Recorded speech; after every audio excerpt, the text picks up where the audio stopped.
மீண்டும் மீண்டுமா? ஒரு 4-5 வருஷத்துக்கு முன்னாடி எப்படி இருந்த பங்காளி நீ அப்படின்ற மாதிரி தான் இருந்துச்சு. கேகேஆரோட இந்த தொடர் தோல்வியை பார்க்கும் சிஎஸ்கே மும்பைக்கு அடுத்ததா ஒரு சக்சஸ்ஃபுல்லான ஒரு பிரான்சைசினா அது கேகேஆர் தான். அதுக்கு மாற்று கருத்து யாராலையும் சொல்ல முடியாது. அப்படி இருந்த ஒரு டீம் ஒரு வெற்றிக்காண்டி இந்த சீசன்ல ஸ்ட்ரகிள் ஆகும்போது பாக்குறதுக்கே சங்கடமா ஏதாச்சும் ஒண்ணுல கோட்டை விட்டுறாங்க. பேட்டிங் நல்லா இருந்தா பவுலிங்ல விட்டுறாங்க, பவுலிங் நல்லா இருந்தா பேட்டிங்ல விட்டுறாங்க, இல்ல ரெண்டுலயுமே விட்டுறாங்க. சோ நேத்து அகமதாபாத் ஸ்டேடியம்ல நடந்த அந்த KKR versus GT match last win பண்ண கேகேஆர் ஒரு சேஞ்சுக்கு பேட் ஃபர்ஸ்ட் பண்ணாங்க. சோ ஏதோ வித்தியாசமா ட்ரை பண்ண போறாங்க, ஒரு நல்ல ஒரு டார்கெட்டை வந்து ஃபிக்ஸ் பண்ண போறாங்க. டிம் சைஃபர்ட்டும் ரஹானேவும் களமிறங்குறாங்க. Rahane duck out. சோலி முடிஞ்சு அப்படின்ற மாதிரி தான் இருந்துச்சு ஃபர்ஸ்ட் ஓவர் சிராஜ் போட்டப்பவே. ஒரு பக்கம் சிராஜ் அவரோட பவுலிங் அட்டாக்க காமிச்சிட்டு இருக்காருன்னா, இன்னொரு பக்கம் கொய்சோ ரபடா வந்து ரகுவன்ஷியோட விக்கெட்டை தூக்கிட்டாங்க. அதை தொடர்ந்து சைஃபர்ட்டோட விக்கெட்டையும் தூக்கிட்டாங்க. அவ்வளவுதான், ரைட்டு, இது 100 தொடுறதே கஷ்டம் அப்படின்னு நினைச்சிட்டு இருக்கும்போது கேமரூன் கிரீன் அவரோட ஆட்டத்தை தொடங்குறாரு. ஆரம்பத்தில் பிளே பண்ணி ஆடிட்டு அதுக்கப்புறம் நல்லா அடிச்சாப்ல ஒரு 6 6 7 4 ஃபர்ஸ்ட் 30 பாலுக்கு 6 ரன் ரேட்ல விளையாண்டு அதுக்கப்புறம் ஒரு 25 பால்ல 10 ரன் ரேட்ல விளையாண்டா. ஆனா இன்னொரு எண்ட்ல வரிசையா விக்கெட் விழுந்துகிட்டு இருந்துச்சு. ஒரு கட்டத்துல கடைசி பால்ல அவரும் அவுட் ஆயிடுறாப்ல. 20 ஓவர்ல ஆல் அவுட் ஆகி 180 ரன் அடிக்கிறான். 181 ரன் அடிச்சா வெற்றின்ற இலக்க நோக்கி ஜிடி களமிறங்க. சுதர்சனும் கில்லும் களமிறங்கி அந்த ரன் ரேட், இந்த ரன் ரேட் தான் வேணும் அப்படின்ற மாதிரி தேவைப்பட்ட அளவுக்கு அடிச்சு விளையாண்டுட்டு இருந்தாங்க. பவர் பிளேயோட கடைசி ஓவர்ல சுதர்சன் அவுட் ஆயிடுறாப்ல, 22 ரன் அடிச்சு. ஆனா சுப்மன் கில் அவரோட கேப்டன்சி பொறுப்போட லாஸ்ட் மேட்ச்லயும் விளையாண்டாப்ல, இந்த மேட்ச்லயும் அது அப்படியே தொடர்னாப்ல. அடுத்த பேட்ஸ்மேனா பட்லர் வந்து என்னமோ ஒரு சின்ன கேமியோ மாதிரி 2 6 2 4 அடிச்சு அவுட் ஆகி போயிட்டாங்க. சொல்ல போனா கேகேஆர்ல பேட்ஸ்மேன்ஸ் என்ன பண்ணாங்களோ அதே தான் இங்கேயும் பண்ணாங்க ஜிடில. அங்க கிரீன் நின்னாப்ல,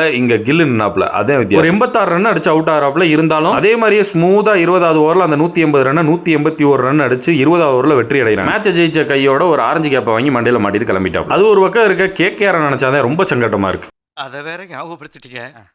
நெஞ்சமெல்லாம் பொண்ணு அறக்கு தம்பி, மறக்க முடியல.